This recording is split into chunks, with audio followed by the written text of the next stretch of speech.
आज भिडियो समस्त नमस्कार। तो यहाँ देखिपारे B Com third year question paper semester 5 subject कौन financial statement analysis and reporting FSAR. एटा हूँ डीएससी 2 रो पेपर। तो डीएससी सबू सब्जेक्ट रे माने सबू कॉलेज रे कौन 3टा सब्जेक्ट थाए, 3टारू जेकोसी गुटे आपण कॉलेज चूज कर सेटा सबू पिला माने पढ़े। तो आमर से डीएससी 2 रे एफएसआर टा आम कॉलेज चूज करछि आम समस्ते बाउंड होकी सेटा ही पढ़ा। तो आपण जदि भाबुथिबे जे आपण मन इच्छा पढ़े तो सेमतिया किसी कथा नहीं। आउ एटा देख पारे मिड सेमिस्टर 2023-24 रो क्वेश्चन पेपर। तो फुल मार्क 20। तो क्वेश्चन गुड़ा फर्स्ट जानिबा क्वेश्चन पैटर्न कौन रही। तो 1 मार्किया देख पारे 3टा फिल इन द ब्लैंक्स रही। तापर ग्रुप बी रे 4 मार्किया देछि, 4 मार्किया आपणकर 3टा देछि, 3टार जेकोसी 2टा करेंगे। तापर ग्रुप सी रे देख पारे न्यूमेरिकल देछि तावर रे थ्योरी देछि। तो आउ थोड़े गुटे कथा कहि देते चाहूँगी जे आपण थ्योरी उपर अधिका फोकस दियंतु कहीं थ्योरी हूँ मार्क फेचिंग, न्यूमेरिकल कौन कहीं टीचर करेबो इजी बट एग्जाम आपको बुले बांकी पड़ो इजी बिल्कुल भी पड़ेनी।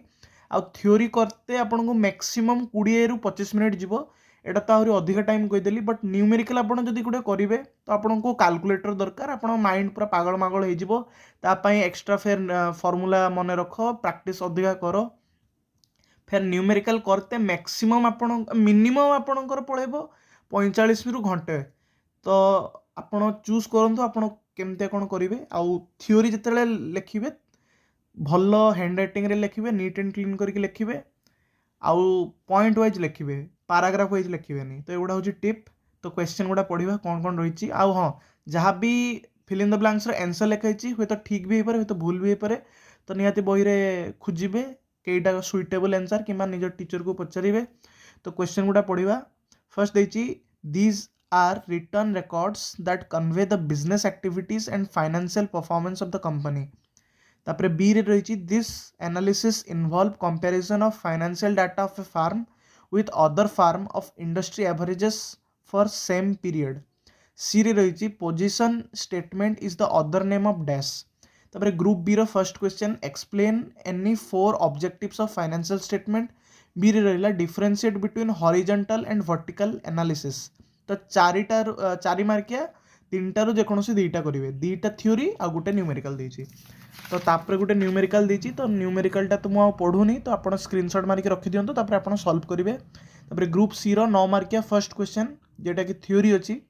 तो देछि what do you understand by the analysis and interpretation of financial statement, discuss their utility and significance to the management and others who are interested in businesses. और आपण गोटे न्यूमेरिकल देछि। तो आप स्क्रीनशॉट मार देकी आपण क्वेश्चन सेव कर नियंतु, तापर आपण सॉल्व करेंगे। तो यही question FM autonomous college, Bhadrak autonomous college, Baripada MPC Odisha सब कॉलेज में क्वेश्चन एप्लीकेबल। तो निहाती क्वेश्चन भलसे प्रैक्टिस करेंगे।